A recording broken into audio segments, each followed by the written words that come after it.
Hello दोस्तों, आपका स्वागत है हमारे चैनल जीके मास्टर में। और आज हम लोग बात करेंगे बीपीएससी शिक्षक बहाली के तीसरे चरण का पेपर लीक हुआ है और यह रद्द होगा, क्योंकि यहाँ बीपीएससी के सचिव के द्वारा कहा जा रहा है कि उचित साक्ष्य हमें प्राप्त होगा तो हम इसको रद्द करेंगे। और यहाँ जो ईओयू की शाखा है, आर्थिक अपराध इकाई, यह भी अच्छा काम कर रही है बिहार में, और इन्होंने भी कहा है कि आज इस पर निर्णय होगा कि पेपर लीक हुआ है तो आज रद्द होगा।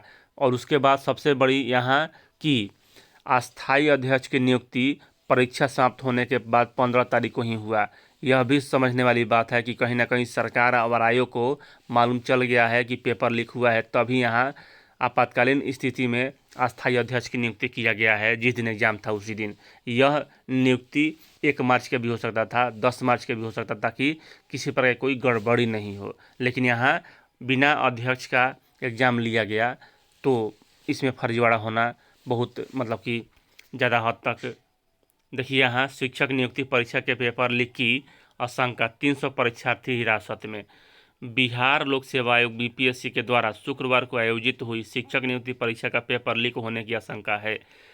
परीक्षा से पहले ही झारखंड के हजारीबाग में बड़ा सलवर गैंग पकड़ा गया है।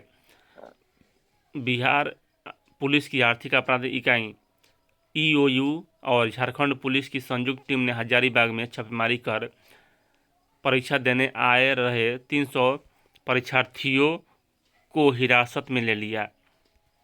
इनमें गया, पटना, नवादा, जहानाबाद समेत कई जिलों के परीक्षार्थी शामिल हैं। यह प्रश्न पत्र लीक मामले में बिहार झारखंड में अब तक की सबसे बड़ी कार्रवाई मानी जा रही है। देर रात तक हाजीपुर समेत कई जिलों में ईओयू की छापेमारी जारी रही।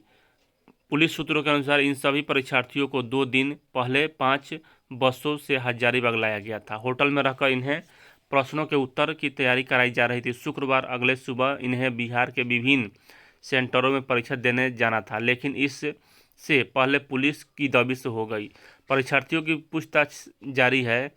इनके पास मिले आंसर की के प्रश्न पत्र से मेल खाने की बात सामने आ रही है। अब बताइए, यहाँ सबसे महत्वपूर्ण देख लीजिए कि यह गया कहाँ से इनके पास, और यह ओरिजिनल है, इसमें किसी पर कोई डुप्लीकेट नहीं है। कहा जा रहा है कि इनके पास से मिले आंसर की के प्रश्न पत्र से मेल खाने की बात सामने आ रही है। इन सभी परीक्षार्थियों को पटना लाकर पूछताछ किए जाने की तैयारी है। हालांकि परीक्षा का पेपर लीक होने के बाद बीपीएससी और ईओयू का कोई भी अधिकारी कुछ नहीं बोल रहा है। सूत्रों के अनुसार विभिन्न स्रोतों के जरिए ईओयू को शिक्षक नियुक्ति परीक्षा में गड़बड़ी की शिकायतें मिल रही थी। इस वजह से पटना समेत कई जिलों में छापेमारी किया गया।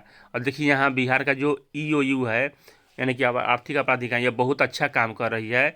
यही था कि 67वीं बीपीएससी रद्द हुआ था। बिहार एसएससी सीजीएल 3 भी एक शिफ्ट का रद्द हुआ था। तो देखिए, यहाँ बीपीएससी सचिव द्वारा क्या कहा जा रहा है कि आयोग के पास प्रश्न पत्र लीक होने की सूचना शाम तक किसी भी माध्यम से नहीं मिली है। यदि ईओयू या जांच एजेंसी किसी तरह की रिपोर्ट देती है तो उसके अनुसार कार्रवाई का वह निर्णय लिया जाएगा। सचिव रविभूषण बीपीएससी, लेकिन सचिव को अधिकार थोड़े होता है ये सब बात करने का। लेकिन चलिए, अब यहाँ बिना अध्यक्ष के थे तो बोल दिए। परीक्षा रद्द होगा या नहीं, आज होगा, हो सकता है निर्णय। शिक्षक नियुक्ति परीक्षा के तीसरे चरण की परीक्षा के प्रश्न पत्र लीक होने को लेकर ईओयू शनिवार को रिपोर्ट दे सकती है। ईओयू की टीम अब तक की कार्रवाई और गड़बड़ियों की रिपोर्ट बना रही है, जिसे राज्य सरकार के जरिए बीपीएससी को सौंपा जाएगा। रिपोर्ट मिलने पर शनिवार को परीक्षा को रद्द करने की कार्रवाई की जा सकती है, यानी कि आज यहाँ रद्द होगा परीक्षा। और देखिए, यहाँ सभी में कट ऑफ पर अभी चर्चा नहीं होगा, क्योंकि अभी पेपर लीक हुआ है उस पर। देखिए, यहाँ अतुल प्रसाद के नहीं रहने से कितना यहाँ दूसरे की जगह परीक्षा देने पकड़ाए 9 अभ्यर्थी। तो चलिए, इस वीडियो में इतना ही। वीडियो देखने के लिए धन्यवाद।